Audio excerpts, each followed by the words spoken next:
Hi, everyone. My name is Rochel Duchman, and I am a certified coach. The name of my coaching company is Autumn Coaching, and I've niched my specialty into becoming a dating coach. I'm here to help you on your dating journey until you can get to where you want to go, which is hopefully standing under the wedding canopy. Many times people will refer to young men and women who are dating and say, oh, well, on the second date and by the third date and by the fifth date, this is what it should be, or this is how it should be. I erase all that. Numbers don't mean anything to me. And I prefer to talk about the dating process, that there are stages of dating. And I'm going to bring it down to 3 stages. And with the acronym of ADD, attraction, direction, and the third one is almost like a double D, is disclosure and decision. And let me take a minute to explain to you each one of these stages. Stage number 1 is called attraction. It doesn't necessarily mean that there is an attraction, okay? Stage 1 is really the time when you need to it's kind of the icebreaker. For some people, it could be just 1 date. For others, it might be 2 or 3 dates. The reason why I don't like when people number what's going on and what happened by this date, because every single person is different. And we know you're supposed to educate each person according to their way, not according to somebody else's way. So how is it going for you?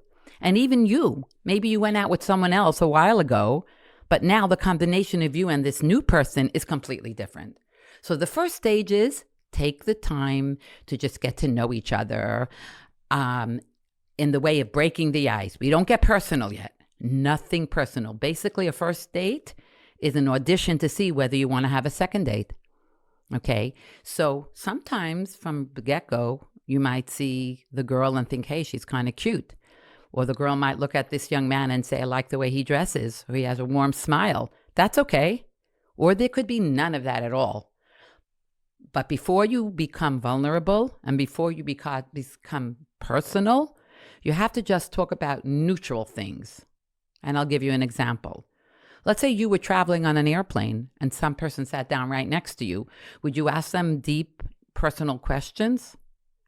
Absolutely not. You would start off with just being friendly. Share a funny story, a joke, something going on in the news, something going on around the world. Talk about Israel, talk about politics, whatever it may be, right? But you're not going to ask them personal.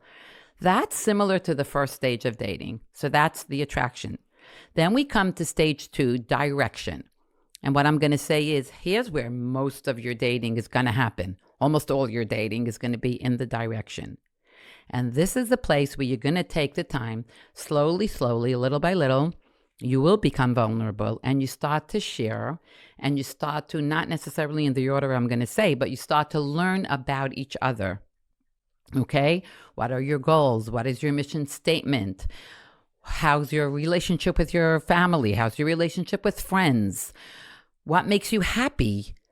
There's a little secret to stage 2. And I always tell the young girls and boys that I talk with is you have to stay positive.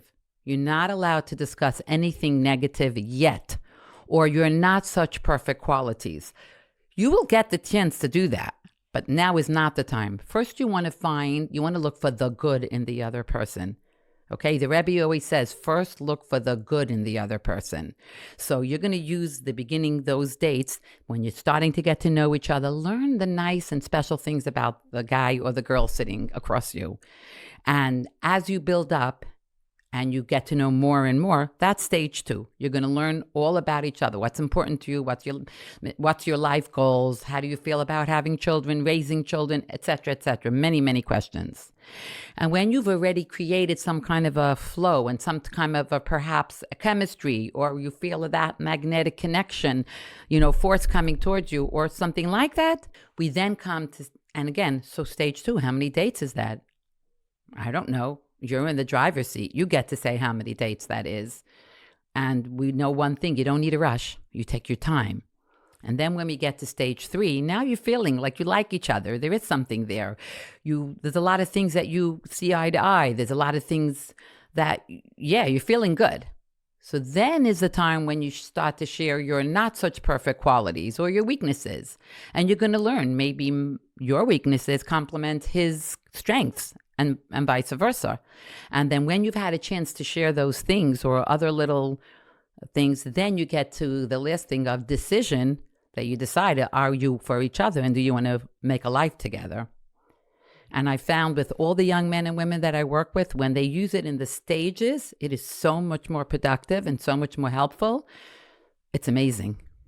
So the reason why the stages actually can work for everybody, again, it's not going to be exactly the same, but everyone, it's a process. Dating is a process like a lot of other things. I often give the example.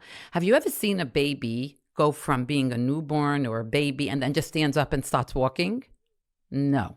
But if you watch carefully, every baby has their own way of crawling. Not necessarily do they all crawl right, left, like this. Some babies pull themselves on their stomach. Some scooch on the side. They have a different style. And that's perfectly okay. They're going to get to the stage of walking. But you never see a baby just get out of a crib and start walking. So this is why their stages, they will differ slightly for every single person or even every guy or girl that you date. But when you know there's something and it's a buildup, it's very similar to that, like the rungs of a ladder or the different floors in a house. If you want to get to the top floor, let's say the house has 8 floors, you got to go first on the first, then on the second. You can't go from the basement up to the 8th floor in one shot. So that's what I'm talking about, the process. And the process, the questions that you will ask might be different than the others. The things you share might be different. But just the fact you have to getting to know you, getting to know all about you. There's a song that goes like that. And then you see getting to like you, getting to know you like me.